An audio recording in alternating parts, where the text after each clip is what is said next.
Welcome to the Joy Jangdehari Show. Today we have a very interesting episode, or a very interesting show for you.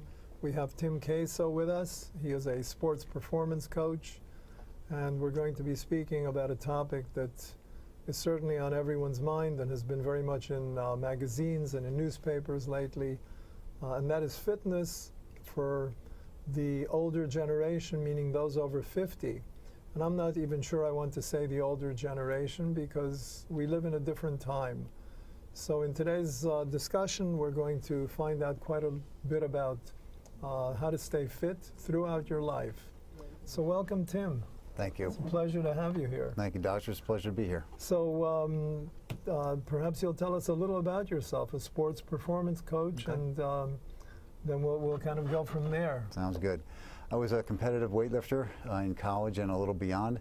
I was fortunate enough to live very close to a weightlifting team in New Jersey, and it was a very, very competitive team. In fact, we sent 4 of our competitors to various Olympic Games, 3 in 1980, including my training partner. After that, I got injured and stopped competitive lifting, but continued to train and continue to teach both Olympic lifting and regular, what I would call regular weight training. This would be the comprehensive lifts, the compound exercises, things of that nature. And I coached weightlifting at a New Jersey high school for a while, and also teach CrossFit, teach Olympic lifting at some CrossFit gyms. So you've really been doing this for much of your life, and it's been a passion of yours, aside from the fact that it's what has kept you in good shape. Right. Now, you mentioned one thing in your book, which I scanned through and I read to the best of my ability. Okay. I enjoyed it, by the way. Thank you. One of the things you mentioned is fitness for people over 50, and that the new 50 is really not the new 30. That's right. I remember that line. Okay. It's interesting to me because I had just read a recent article, I think it was in Time magazine or maybe U.S. News and World, which actually said the new 50, or 50 is the new 30. Okay. So it was the opposite of that. And yet I kind of like your idea better. Okay. I like your idea better because I know in my own life there are things that I did when I was 30 that I'm not sure I could do today, or Absolutely. would even want to do today. Right. So what is that about?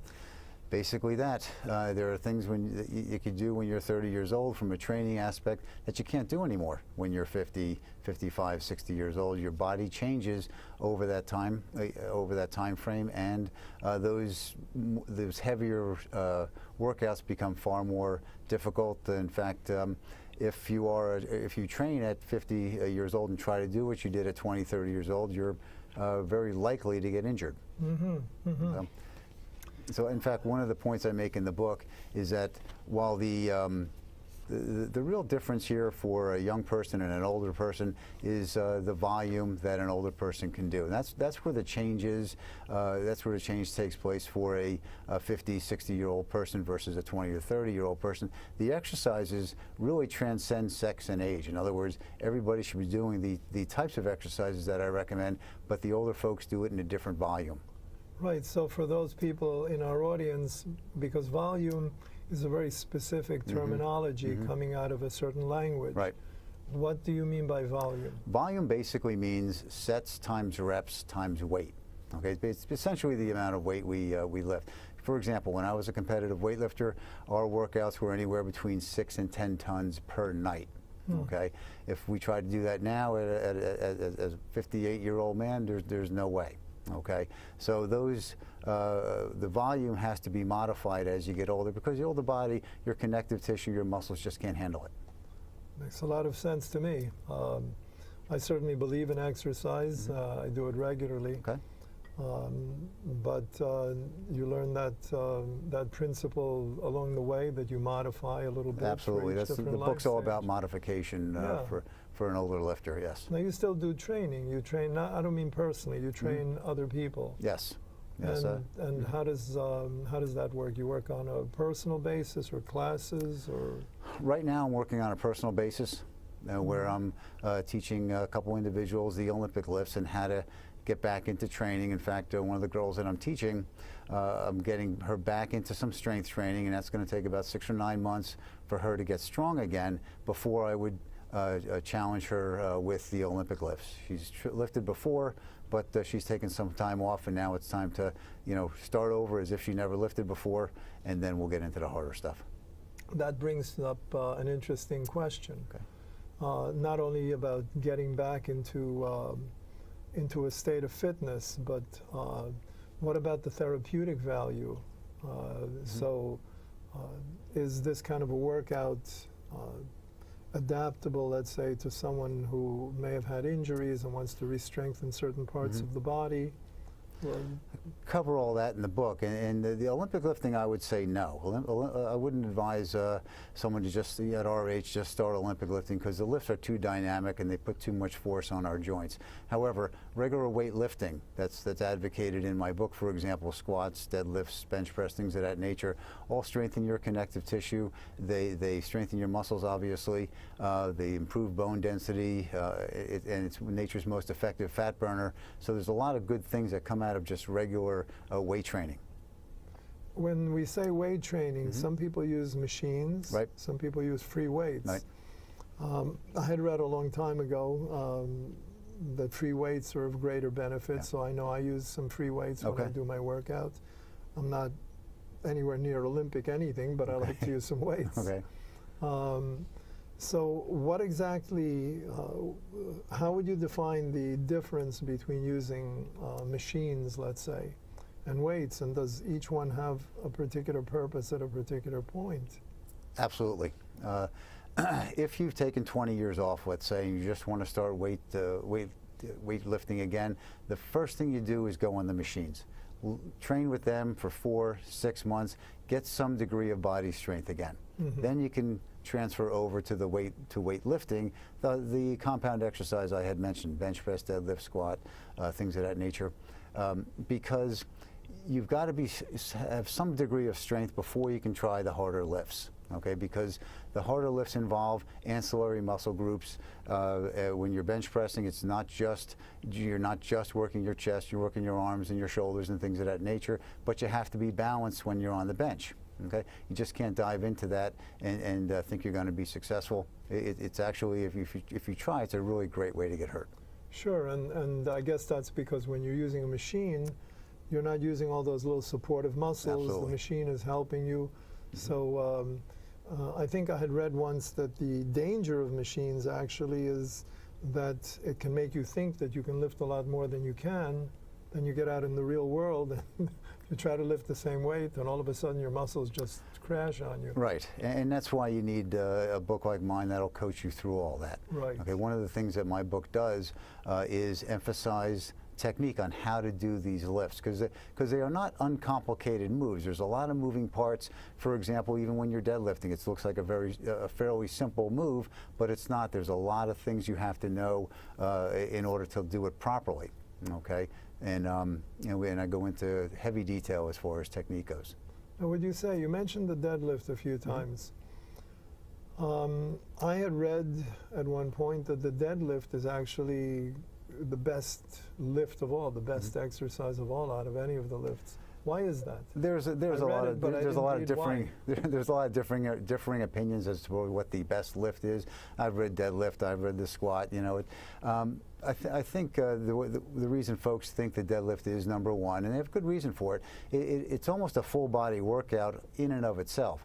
I mean, think about it. You're working your upper thighs, your hips, your entire back, and to a lesser extent your posterior deltoid. I mean, it's almost a full body workout in one move. So and probably your abs as well. Yeah, to some degree, because you are pushing your stomach out against the belt, Sure. so you are working your core.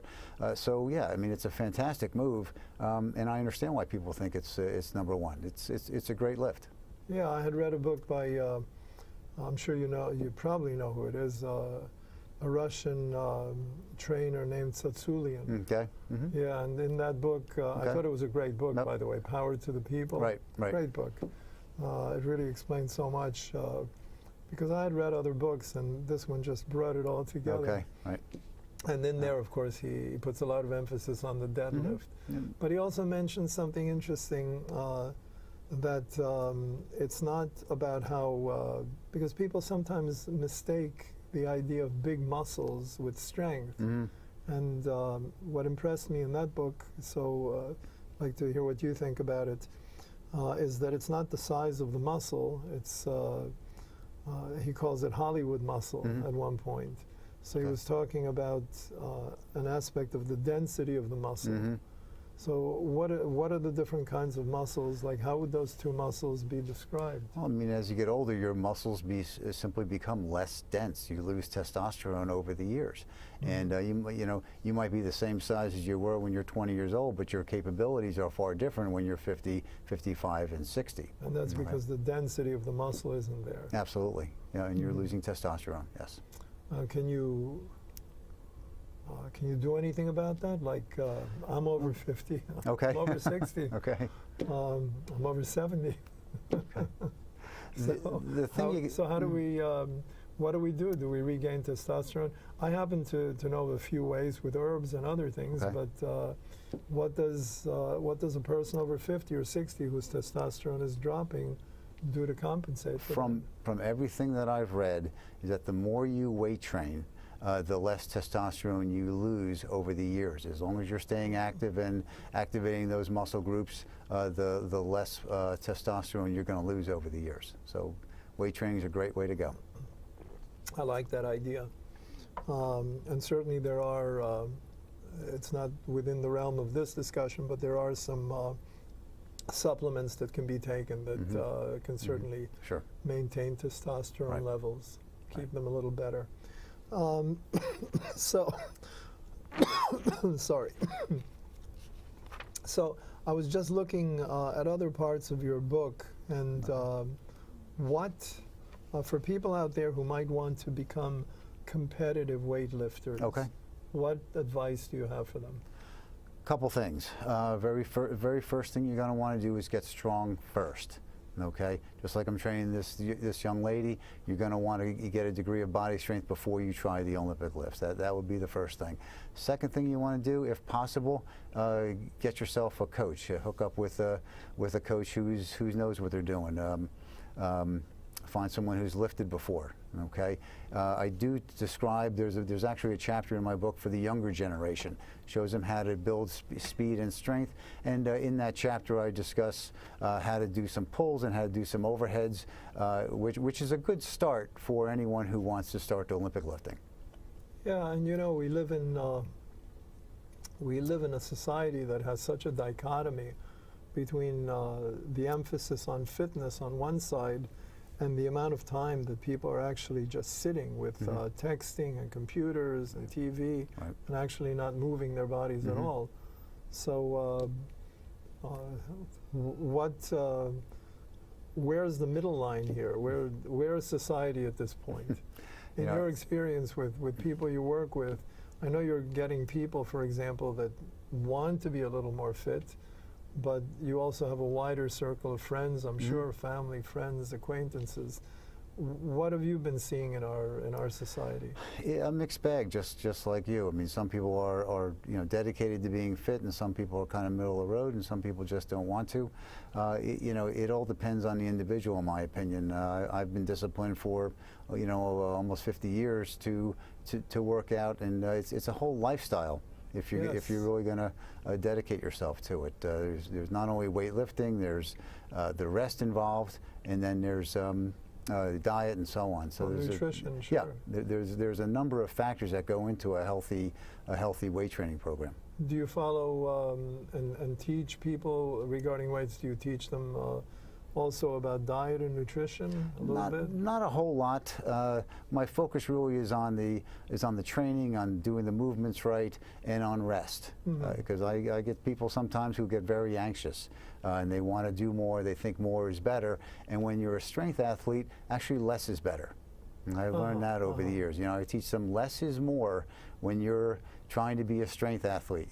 We'll skip that workout, we'll skip that set. It's really okay if they have what we used to call a backlog. If you've been training for a while, it's really okay to take some time off. And when you say time off, is it like a certain amount of days working out and then days resting, or a certain period of weeks working out and then a week or two resting? It's actually all of that. Okay. If you're in the middle of a cycle, let's say we're in a 12-week cycle, and I notice, one of my trainees is not performing well, or something. Sometimes it's mental, sometimes it's physical. Give the person a couple days off, regroup, and come back. After a 12-week cycle, yeah, you want to take that. You want to take a week off. Okay, or 2 weeks off. My training partner, after he made the Olympic team, we had him take 3 months off. Okay, because he was burned out. Okay, and he couldn't perform, and it was more mental than physical, because he wasn't injured or anything. But we made him take 3 months off. We didn't want to see him in the gym, and then he came back and he did very well. See, that makes a lot of sense to me, because people who are not competitors, and we're not speaking about competitors in the negative sense, a guy's got a totally competitive personality. Talking about healthy competition. People who are not competitors don't realize that it's not just, it's physical and mental. The amount of stress in both areas is huge. I was a tournament chess player for a long time. I played in the US Open many times. And I have to tell you that you think sitting there playing chess is not physical, but half the guys in the US Open end up in local hospitals on Thorazine because they're having breakdowns in the middle of the tournament. The stress is enormous, enormous, and it physically takes a huge toll. Absolutely. We used to say that bodybuilding was tougher on your body, but weightlifting was tougher on your head. Oh, that makes so much sense to me. Yeah. When my training partner won the Nationals in 1980, he was not the strongest guy in his weight class. We estimated that there were 2 other guys, both of whom he beat, were stronger. And the guy who came in second, we estimated he was much stronger. He didn't have the head, and he didn't have the technique that my training partner had. So there's a lot of factors that go into a champion weightlifter. Let me ask you about the how to simplify, because maybe a lot of people create programs for themselves, and as you said, they could overdo it. They could maybe make it much more complicated than it is. How do you create a program, and what is the difference between just simplifying? Because I'm a great believer in simplifying life. Life is complex enough. Right. You want to simplify things. How would you do that? Well, Doctor, one of the things I emphasize in my book is that most people waste their time in the gym just by doing what you're saying. They overcomplicate things. They'll focus a lot of their time on isolation exercises, the curls, tricep extensions, flies, things of that nature, none of which really develop your body in any kind of comprehensive way. And you mentioned simplification. That's a theme throughout my book, where we like simple, and simple makes sense. So there are a handful of exercises that you need to do, but one of the things I add to these exercises is volume. We want to ramp up the volume. Instead of doing, 1 set of bench presses or 2 sets of bench presses, you want to do 5, okay, or 6, all right, with the same weight. So if you can do 2 sets of benches at, let's say, 200 pounds for the sake of argument, well, now we want you to do 5, okay, before you move on. And the same thing with military presses, squats, and so on. That's going to build your body in a far more comprehensive way than wasting your time with tricep extensions, curls, or anything like that. I haven't done a curl in probably 40 years. Okay, yet but I'll do anywhere between 250 and 300 pull-ups a week. Okay, that's what builds not only my arms but my back and so on. So. When you say pull-ups, are you talking about with weights or either one? Sometimes it depends on the cycle. Sometimes I'll go for a sheer number of pull-ups. Maybe I'll try to do 200 in one workout, or I'll change it up and do pull-ups with 35, 40 pounds around my neck. Something like that. It all depends. It's one of the things I mentioned in my book is that you want to change your workout over time. You segment it into 8-week cycles, but then you want to change. So maybe workout or cycle 1, I'll do a lot of pull-ups. Okay, that'll be my emphasis. But cycle 2, I'll want to do less pulls, but I'll want to put weight around my neck. I want to hang some weights on my neck so that they're a little harder and it emphasizes it a little differently. Okay, so during each cycle, you're going to segment some different muscle groups. But in any event, no matter what muscle groups you're working, if you're working with weights in some way, you're going to be working your whole body anyway. True. You know, you're going to be isolating, of course, but you know, unless you're on a bench press maybe, which is going to stabilize part of your body.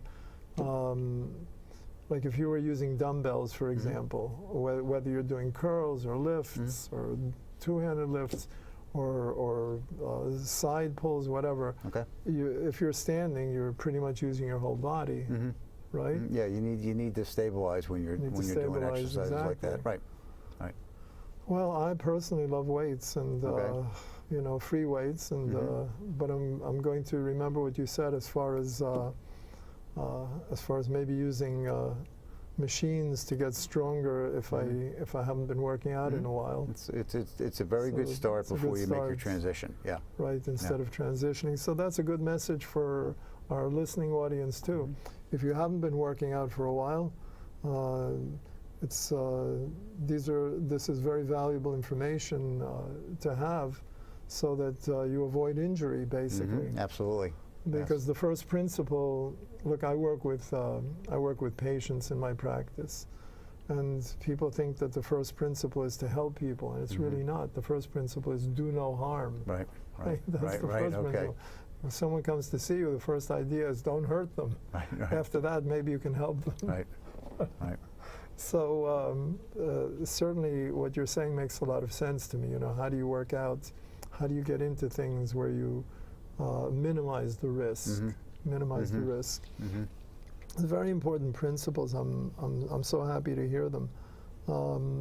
What else would you say about your personal story? Like you mentioned a good friend of yours or someone, a training partner who went on to the Olympics. And I suppose you guys were training together for the Olympics, but you didn't go on to the Olympics.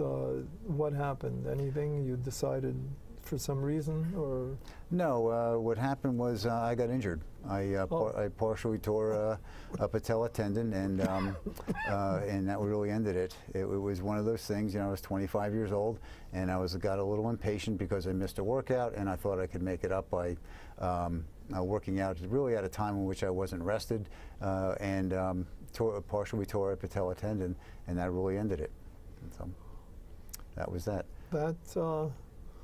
That can definitely end the professional career, like bodybuilding, once a muscle is weakened. Well, especially in Olympic lifting, because the lifts are so dynamic and they put a tremendous amount of force on your joints. If your joints aren't 100%, then your chances of being successful as an Olympic weightlifter are greatly diminished. Absolutely, absolutely, I can see that.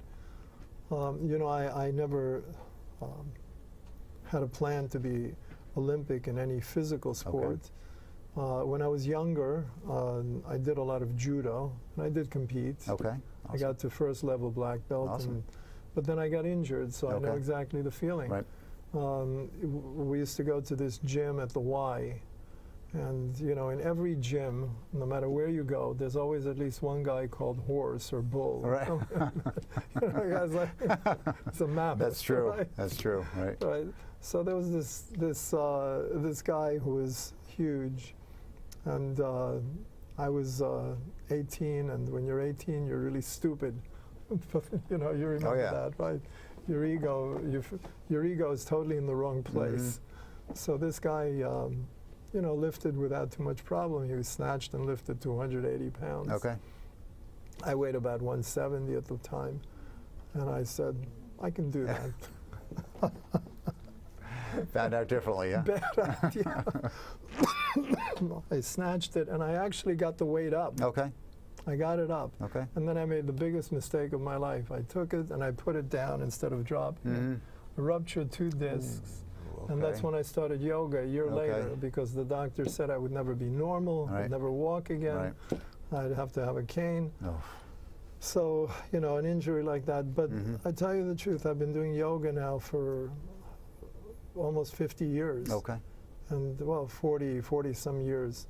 And my back is 100% fine. Beautiful. So what I would say is what you teach and other forms of physical fitness, they can really bring a life back and get you out of that idea that your life is over. You know, for a lot of older folks, it's quality of life. You know, being strong, it means you're capable. You know, you can go on the walks, and you can play tennis, and you can, you know, play with your grandkids, and weight training will help you achieve those objectives. Yes. Yes. We only have a few more minutes. Okay. Any last messages to share with our audience? Well, Let me show them your book first Okay. of all, if I can do that. Sure.